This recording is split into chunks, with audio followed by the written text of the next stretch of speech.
அனைவருக்கும் வணக்கம்.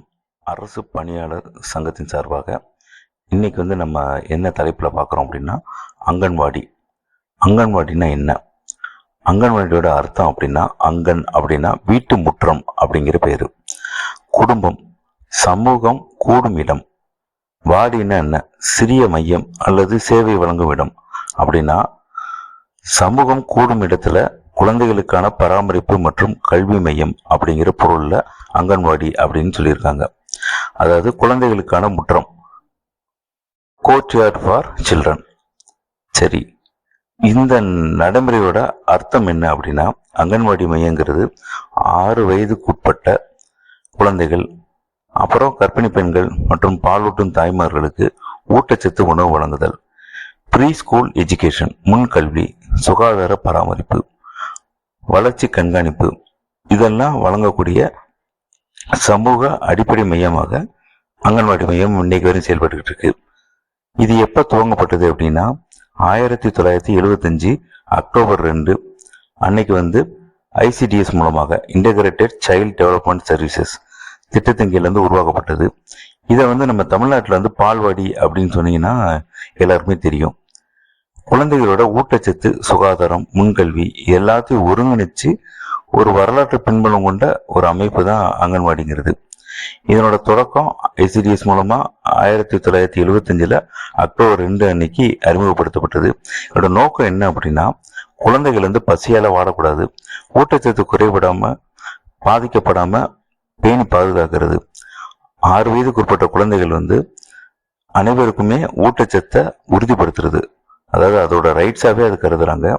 கர்ப்பிணி மற்றும் பாலூட்டு தாய்மார்களுக்கு ஒருங்கிணைந்த சேவைகள் வழங்குறதுக்காக சென்னை, நீலக்கோட்டை, தள்ளி அப்படிங்கிற இடங்கள்ல முன்மாதிரி ஸ்கீமா இது தொடங்கியிருக்காங்க. 1925 மதராஸ் கார்பரேஷன் ஸ்கூல்ல நூன் மீல் ப்ரோக்ராம், அதாவது மதிய உணவு திட்டம் அப்படி முதல்ல தொடங்கியிருக்காங்க.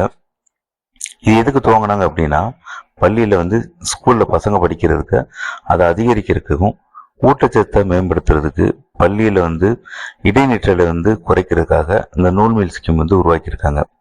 அப்புறமேட்டு ICDS-ஓட இணைச்சு எல்லா திட்டங்களுமே அந்த மையத்தின் மூலமாகவே வழங்கிட்டு இருக்காங்க. இது விரிவாக்கம் என்ன அப்படின்னா, 1975 1980 வரை எல்லா மாவட்டங்களுக்கும் இது விரிவாக்கம் பண்ணியிருக்காங்க. இன்னைக்கு இதனோட நிலை என்ன அப்படின்னா, சுமார் 55,000 அங்கன்வாடி மையங்கள் செயல்பட்டு இருக்கு. இதனோட முக்கிய சேவைகள் ஊட்டச்சத்து குறைபாடை குறைக்கிறது, ப்ரீ ஸ்கூல் எஜுகேஷன், சுகாதார பராமரிப்பு, தடுப்பூசி, வளர்ச்சி கண்காணிப்பு, இதுக்காகவே உருவாக்கியிருக்காங்க.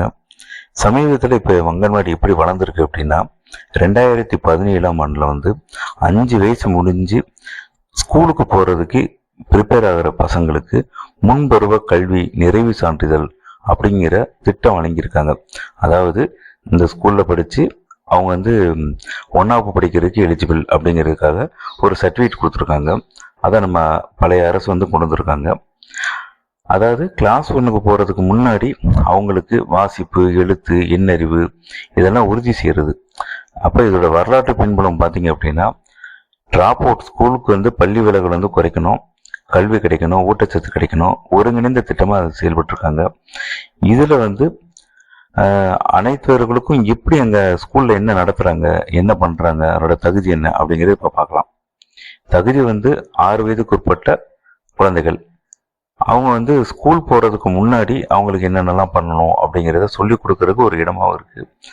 ஆரோக்கியத்தை பேணி பராமரிக்கிற ஒரு இடமாவும் இருந்திருக்கு. ஆவணங்கள் குழந்தையோட பிறப்பு தேதி, அதுக்கடுத்து ஆரோக்கிய கார்டு, முகவரி, பேரண்ட்ஸோட டீட்டெயில்ஸு, இது எல்லாமே அங்கன்வாடி ஒர்க்கர்ஸ் அவங்க என்ன பண்ணுவாங்க, ரெஜிஸ்டர்ல பதிவு செஞ்சு வயது, குடும்பத்தோட நிலை, ஃபோன் நம்பர் எல்லாத்தையும் வச்சுக்கிடுவாங்க. குழந்தையோட வளர்ச்சி எப்படி இருக்கு, அது நுண் தசை செயல்பாடுகள் எப்படி இருக்கு, ஊட்டச்சத்து எப்படி இருக்கு, அவங்களுக்கு என்ன சாப்பாடு கொடுத்தா அவங்களுக்கு சரியா வரும் அப்படிங்கிறத ஒரு எஜுகேஷன் மூலமாகவும், அதுக்கடுத்து குழந்தைகளுக்கு அதை வளர்த்தும் அவங்க விட்டுறாங்க. வேலை நாள் பார்த்தீங்க அப்படின்னா, காலையில 9 மணிலேருந்து 1:30 மணி வரையும் பசங்க அங்க இருப்பாங்க. அந்த டயத்தை அவங்க அந்த வேலை நேரமா பகுதி நேரமாகவும் வந்துடுது. ஆனா அவங்க வேலை பார்க்கறது என்ன அப்படின்னா, காலையில 9 மணிலேருந்து சாயங்காலம் 4-5 மணி வரையும் உட்காந்துருக்காங்க. குழந்தைகளோட வருகை நேரத்தை கணக்கிடுறாங்க. கை கழுவுறது, கால் கழுவுறது, அதுக்கடுத்து சுத்தங்கிறத எப்படி பேணி பராமரிக்கிறது அப்படிங்கிறத சின்ன பிள்ளையிலேருந்தே நமக்கு உருவாக்கி விடுறாங்க. ஊட்டச்சத்துக்கள் வந்து காலையில் சிற்றுண்டி, கஞ்சி, வயசுக்கு ஏற்ற மாதிரி ஊட்டச்சத்து தரப்படியாக கொடுக்குறாங்க.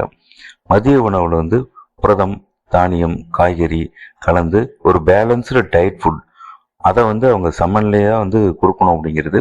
அவங்களுக்கு வந்து கூட்டமாக உட்கார வச்சு பசங்களை எப்படி சாப்பிட வைக்கிறது, அவங்களுக்கு எப்படி புரதங்கள் வந்து புரோட்டீன் குறைபாடு இல்லாமல், ஊட்டச்சத்து குறைபாடு இல்லாமல் எப்படி சமநிலையில் பேலன்ஸ்டு டயட் எப்படி கொடுக்குறது அப்படிங்கிறத அவங்க வந்து இது பண்ணுறாங்க.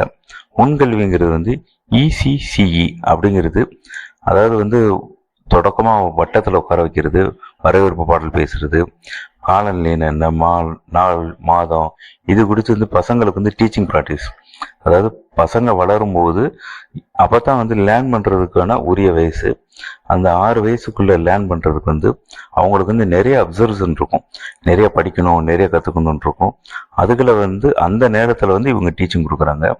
தமிழோட அடிப்படை எழுத்துக்கள் என்ன, 1லேருந்து 20 வரை கதைகள், பாடல்கள், கை கழுவுறது எப்படி, ஃபைன் கிராஸ் மாட்டர், விளையாட்டு எப்படி பண்ணுறது, சுதந்திர விளையாட்டு எப்படி, கட்டுக்கள் எப்படி பண்ணுறது, பொம்மைகள் எப்படி விளையாடுறது, மண் விளையாட்டு எப்படி இருக்குது, நுண் தசை வளர்ச்சிக்கு என்னென்னலாம் பண்ணலாம், அதுக்கடுத்து வர்ணங்கள்னா என்ன, வர்ணத்தை எப்படி பழக்கிறது, கையை எப்படி எழுதுறதுக்கு யூஸ் பண்ணுறது, அதுக்கடுத்து அவங்க எப்படி சுகாதார முறையாக அவங்க நடைமுறை பண்ணுறது, உணவுக்கு முன்னாடியும் பின்னாடியும் கை கழுவுங்கிற நடைமுறை உருவாக்குறது, பல், மூக்கு, தோல் இது எல்லாத்தையும் பராமரிக்கிறது, எளிய பழக்க வழக்கம் மூலமாக பயிற்சியை வந்து கொடுக்குறாங்க. இவங்க எல்லாம் முடித்ததுக்கப்புறமா அப்புறம் வந்து அவங்க வீட்டில் என்ன நடக்குது அப்படிங்கிறத பாடல், படமாக, எண்ணாக எல்லாமே சொல்கிறாங்க. இப்போ வாரம் பார்த்தீங்க அப்படின்னா அவங்க திறன் நாட்கள், மொழி நாட்கள், இதை வந்து எழுத்து, சொல், விளையாட்டு, கதை இதெல்லாம் சொல்கிறது.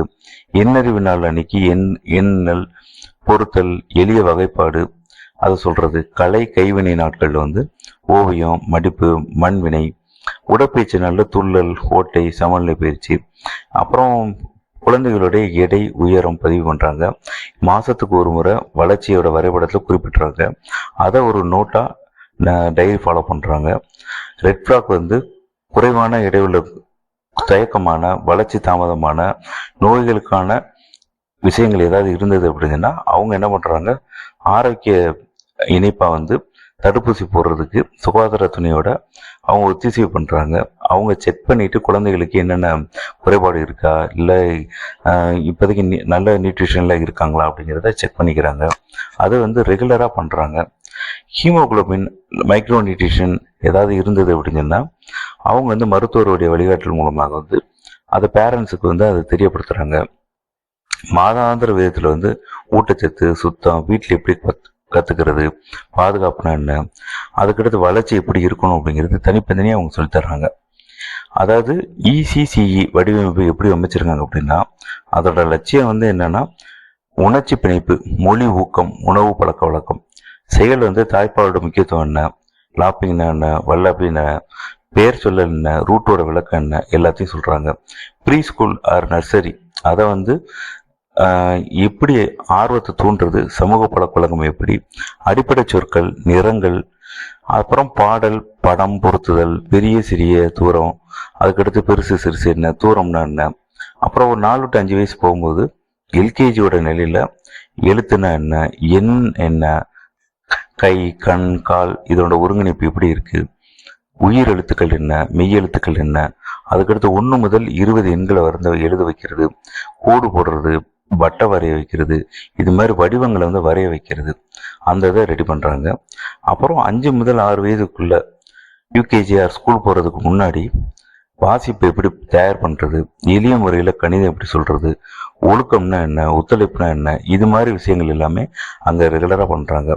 ரெஜிஸ்டர்ஸ் பார்த்தீங்க அப்படின்னா ஏற்கனவே சொன்ன மாதிரி செயற்கைக்கான பதிவு, பெயர், டேட்டா பர்த், குடும்ப தகவல், அப்புறம் டெய்லி வருகை வந்து ரெகுலரைஸ் பண்ணுறது, குழந்தைகளுக்கு வந்து எடை, உயரம், வளர்ச்சி இது எல்லாத்தையும் ரெகுலேட் பண்ணுறது, ஊட்டச்சத்து எப்படி கொடுக்குறாங்க அப்படின்னு விநியோகம் பண்ணுறது, வார மாத திட்டங்கள் எழுதுறது, கற்றலோட சுருக்கம் எழுதுறது, கண்காணிப்புக்கான வருவிகள், அதுக்கடுத்து இவங்க தர ஆய்வு எப்படி இருக்குது, தர மதிப்பீடு எப்படி இருக்குது, வழிகாட்டல் எப்படி இருக்குது, இது எல்லாத்துக்குமே வந்து ஒரு செயல் திட்டம் தயாரிக்கிறது. இப்படி பல்வேறு ரிசர்ச் வந்து அவங்க மெயின்டைன் பண்ணுறாங்க.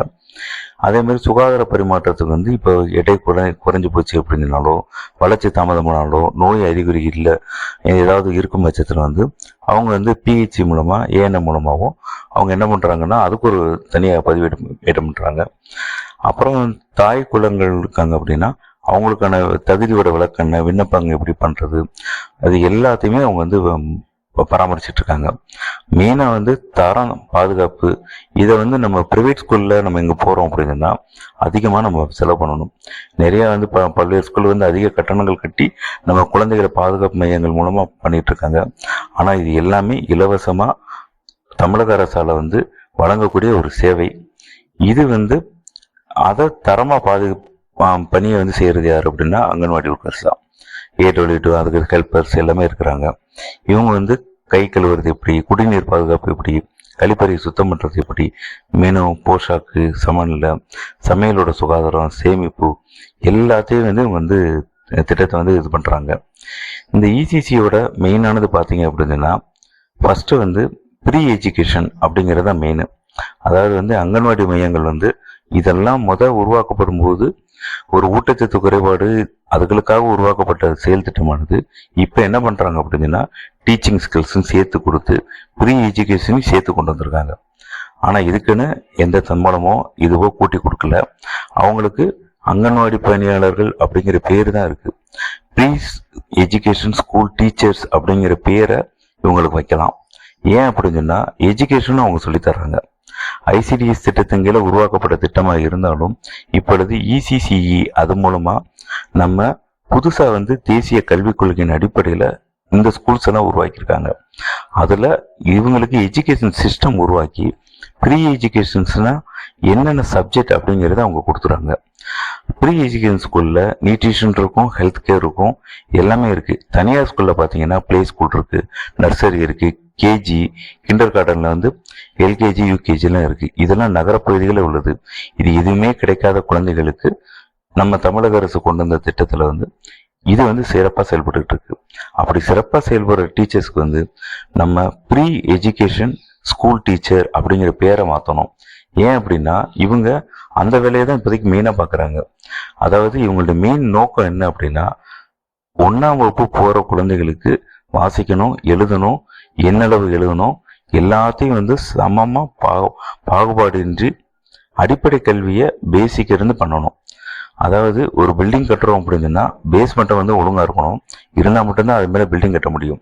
அப்போ அந்த பேஸ்மெண்ட்டம் எங்கே இருக்குது அப்படின்னா தொடக்க கல்விக்கு முன்னாடி ப்ரீ எஜுகேஷன் தான். அந்த எஜுகேஷனை கொடுக்கறது அங்கன்வாடி பணியாளர்கள். அதனால் அவங்களுடைய பேரை வந்து ப்ரீ எஜுகேஷன் ஸ்கூல் டீச்சர் அப்படின்னு வைக்கணும். அவங்களுடைய பாடத்திட்டங்கள் எல்லாமே நம்ம தமிழக அரசு கொடுத்து அதை வந்து தமிழகம் தான் முன்மாதிரியாக வந்து செயல்படுத்தியிருக்காங்க. அதனால் அவங்களுடைய பேரை மாற்றணும் அப்படின்னு அரசு பணியாளர் சங்கத்தின் மூலமாக இந்த கோரிக்கை முன்வைக்கிறோம். அங்கன்வாடி பணியாளர்களுக்கு முத தேர்வு செய்யும்போது ஒரு பகுதி நேர ஊழியர்கள், அதாவது 9 மணிலேருந்து ஒரு 12:30 மணிக்கு அவங்களுடைய ஒர்க்கிங் டைம் முடிஞ்சிருது, அது பார்ட் டைம். அதுக்காக ஹானோரியம் நீங்கள் கொடுக்குற மாதிரி தேர்வு செய்யப்படுறாங்க.